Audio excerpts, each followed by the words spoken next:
Time travel is a concept that has captivated the human imagination for centuries. Whether it's the thought of using time travel to journey into the past to witness a historic event, or the notion of traveling forward to get a glimpse of a possible future experience, the idea of manipulating the timeline of our existence is one that appeals to many. So how might time travel be connected to the idea of manifestation and the concept that we can mold our reality to one of our choosing through this medium? In this video, I will explore this concept with you, explain how time works relative to our minds, and tell you what is required to tap into your subconscious mind power to manifest more of what you want through time travel. Here are a couple of questions to ponder. What if time travel is not just a work of fiction? And what if it were possible to travel the timeline of our existence and use the power of our consciousness to manifest the outcomes that we choose to experience? As I stated in my most recent quantum jumping video, and if you haven't seen that, I'll leave a link in the description of this video to that one, this is a very real possibility. Here's what I stated there. Because there is only one source of energy that occupies all things, that source is able to experience anything and everything from every possible angle simultaneously. There are infinite states of this energy experiencing all scenes from all points in space and time. All possibilities are already created. When we experience something new, we are simply changing our awareness and tuning into that possibility. What this means is this: the possibilities of the universe far exceed any present moment perceived limitations. What we consider to be our future plays a great role for us because it gives us the opportunity to determine which of the infinite possibilities we would like to quantum jump to as our experience. We have the amazing ability to imagine ourselves selecting a life we dream of from a limitless range of possible realities, and with enough focus, leap into the possibility of our choosing and manifest that as our experience. Much of the way we manifest a shift such as this has to do with time travel, and specifically how we view time itself. The idea of time travel for manifestation tends to challenge our conventional understanding of time. We are generally taught that events unfold in a linear sequence, with each moment building upon the last to create a single unbroken timeline. From this perspective, the idea of traveling back in time to create a change in the past, or forward in time to create our future intentionally, seems unlikely, as it would disrupt this particular view of time that says that each moment is linked to the next. However, quantum mechanics has challenged this traditional view of time, and even suggests that the fabric of space-time may be far more complex and flexible than we once believed. In the quantum view of reality, particles exist in a state of superposition, meaning that they can be in multiple states at once. This means that the future may not be predetermined, but rather is shaped by the probabilities of different outcomes based on the actions that we take in the present, something I wholeheartedly believe in.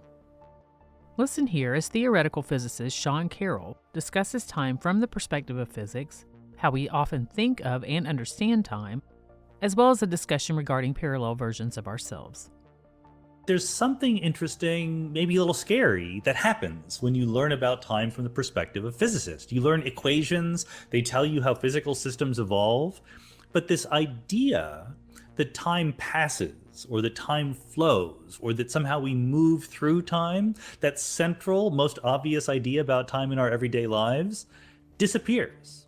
It's nowhere to be found in the fundamental laws of physics, but it's clearly there in our everyday lives. And we think that we're made of things that follow the fundamental laws of physics. So what is going on? This is how we grow up, right?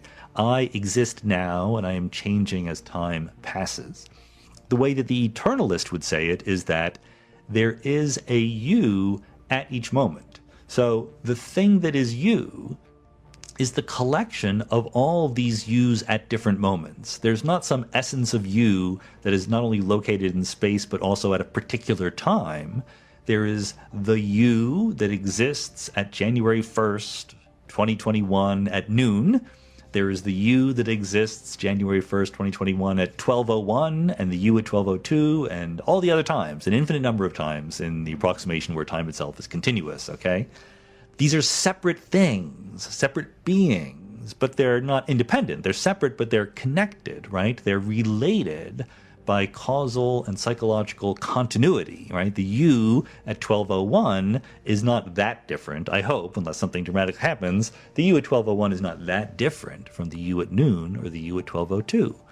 They're a little bit different. If you let a lot of time pass, then the atoms that are in your body change. Many of them, not all of them, but a lot of them do. Certainly you accumulate memories, not to mention aches and pains as you grow to a certain age over your life. So the you at age 50 is not the you at age 20, right? They're related to each other, the eternalist would say, in a very clear way. But they're two different things, okay? And that's a shift in perspective that eternalism asks of us that can be hard to catch on to, but once you do, it does help understand a lot of worrisome features of personal identity, right? And here is Sean Carroll once more discussing the idea of many worlds, duplications of reality with different copies of each of us in each moment, and the reconciliation of the scientific image of the world with the manifest image of the world. The idea of many worlds is anytime you measure a quantum mechanical system that is in a superposition, like an electron could be spinning clockwise or counterclockwise. Before you measure it, it's a superposition of both. They're both really there. Afterward, there are now two worlds, two copies of reality, one in which you measured the spin clockwise and the other one counterclockwise.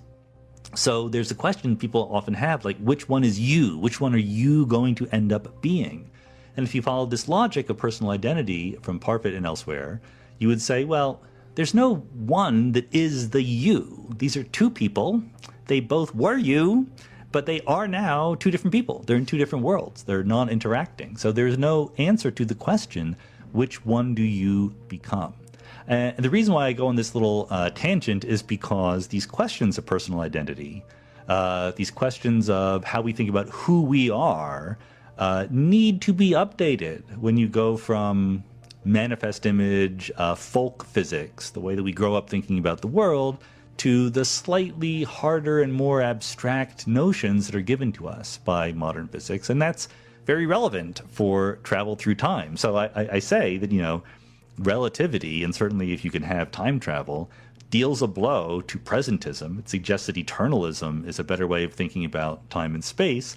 But you can't deny that we have the impression that we are moving through time, right? That we are aging, that we are experiencing things. There's definitely some momentum or some feeling there. So where does that come from? And this is, as Dan Dennett, who I had on the podcast, likes to say, this is the job of philosophy.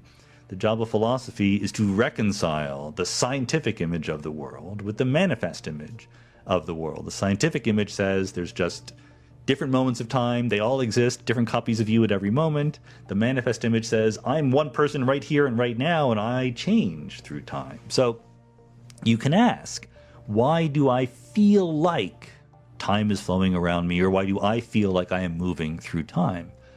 It's very, very closely related to the question of free will. Why do I feel like I make choices and have an influence over the future? Why do causes precede effects in time, right? Even though at the end of the day, I might want to say, well, it's all just the laws of physics. It's not that I personally have the ability to do anything. I'm just a bunch of particles and forces obeying the laws of physics. Why do I feel I can make choices is very closely related to why do I feel like I'm flowing through time. From this viewpoint, and possibly a new perspective for some, our consciousness is capable of transcending the limitations of time and space to create something new in an intentional way. In fact, our subconscious minds are vast and limitless and not bound by these things. In other words, our minds are not bound by the laws of physics that govern the physical world and can travel through time to connect with a new reality of our choosing and bring that reality back with it, so to speak, to manifest it as our experience. The first step in doing this is to tap into the power of our subconscious minds through the use of our consciousness. From there, we connect to the quantum field where all possibilities are simultaneously available. This is accomplished through intent and by cultivating a strong sense of relaxed focus and awareness that allows us to access the unlimited realm of the subconscious mind. With enough practice, we can move our consciousness into this dimension where all possibilities exist in the now moment to shape the outcome of our manifestations and the experiences that we have in our physical lives. Listen here as Dr. Joe Dispenza discusses moving from survival mode, where we attempt to go the slower route of changing matter with matter, into creation mode in the realm of time and space, where everything is happening now and where we can access the eternal present moment, where all things, possibilities, dimensions, and different versions of ourselves and realities are available. You either live in survival or you live in creation, and living in creation is such an elegant moment, because you have to disconnect from everything known, and you have to get so present that time is no longer of the essence. You are in the eternal present moment. This is a flip, because when we're living by our senses in three-dimensional reality, this space-time continuum, there's an infinite amount of space. And with an infinite amount of space, I'm local. I have a body, I'm local in space and time, and then I want to move from here to the door. At one point of awareness, Joe Dispenza, my other point of awareness, the door. So in order for me to go from here to the door, I got to move my body through space, and guess what? That takes time. So if I'm creating matter to matter, here's me, Joe Dispenza, where's my dream? Way over there. Why is it way over there? Because my brain is automatically estimating how long I'm going to have to work and go back and forth to work, and it's going to take time, and it's going to take energy to finally manifest that home or that car or whatever, and you're going to have to work hard, or you're going to rush faster to get it done. And when you finally pay off that house or whatever, you're too tired, too exhausted to enjoy it.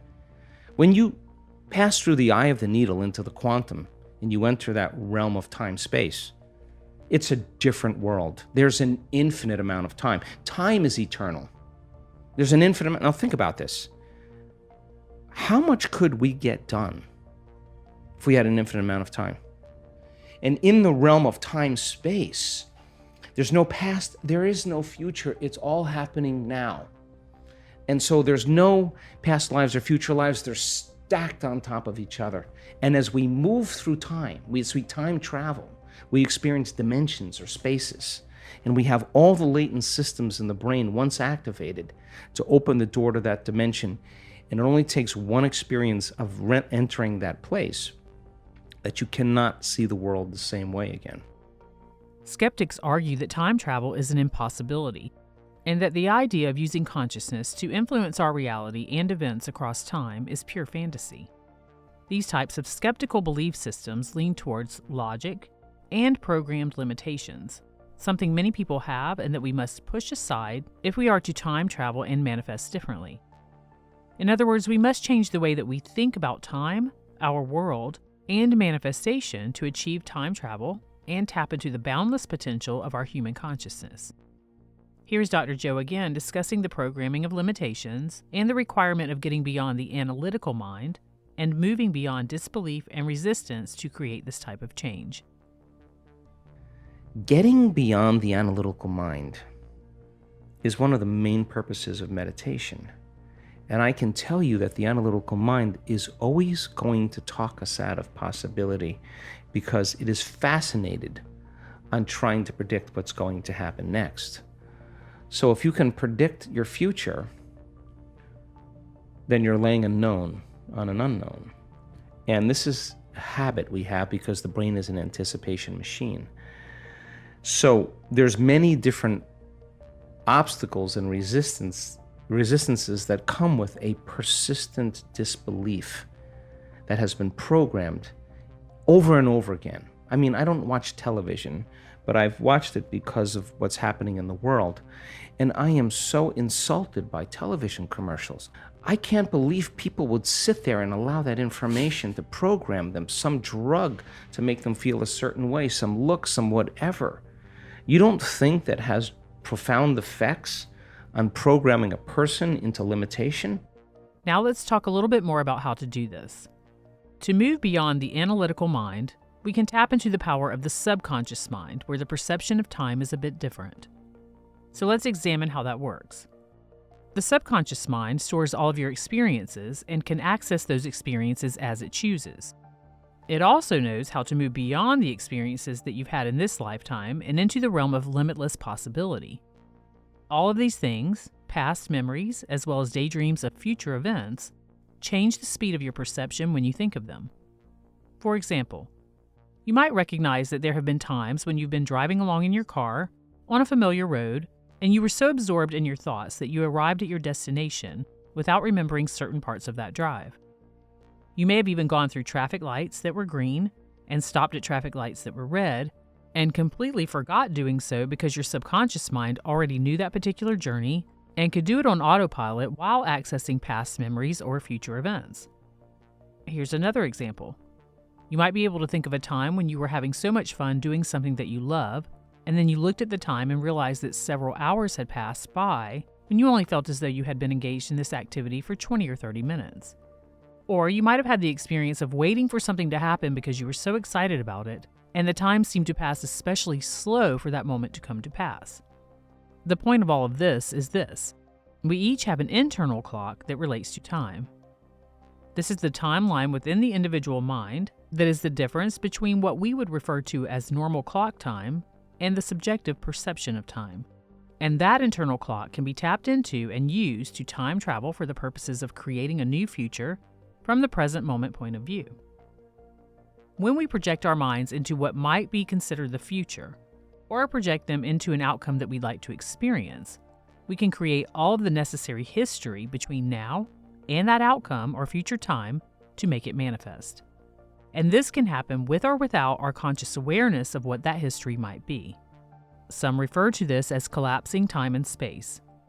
We wrap ourselves in the space of that reality, mentally see our world relative to that assumed position in space, and then reality adjusts accordingly. The unlimited subconscious mind will understand and take this cue when this is done properly and fill in those voids in between for us. It will literally create new neural experiences and inner realities to connect us with that reality and create the successful life that we desire. One great way to do this is through hypnosis. You may have heard of the term hypnotic regression. Well, there's also hypnotic progression, which is the opposite of that. Hypnotic progression is projecting the mind into what might be considered the future to claim a new experience. And there are ways to create triggers that powerfully work with the subconscious mind to do this. I considered outlining the technique for this here, but it simply would not be as effective as it will be during a hypnosis session. And I've had a lot of fun lately creating hypnosis sessions, and I'm getting a ton of positive feedback about the results of those. So next week, I'm going to post my new time travel hypnosis session to walk you through this. And in that hypnosis, we're going to tap into those areas of your mind that know exactly how to hone in on the experience that you prefer in a different timeline and close the gap between you and it. So stay tuned for that. Now ponder this. Can we ever really tell where the past ends and the future begins? Truly, there is only the present moment, as time is a man-made concept. Time traveling is simply used to create an energetic exchange on a quantum level. That is how we change our experience of what is manifested in our lives. While the concept of time travel and manifestation may seem far-fetched, it is one that continues to inspire and captivate us, pushing the boundaries of our understanding of the world around us. Physically speaking, and from the perspective of linear Earth time, we're always traveling forward in time, 1 second per second. But to change your future timeline, you connect your consciousness through the use of your subconscious mind to the quantum realm. From there, you select a new possibility and create the internal shift required to have the evidence of your new timeline manifest itself as your experience.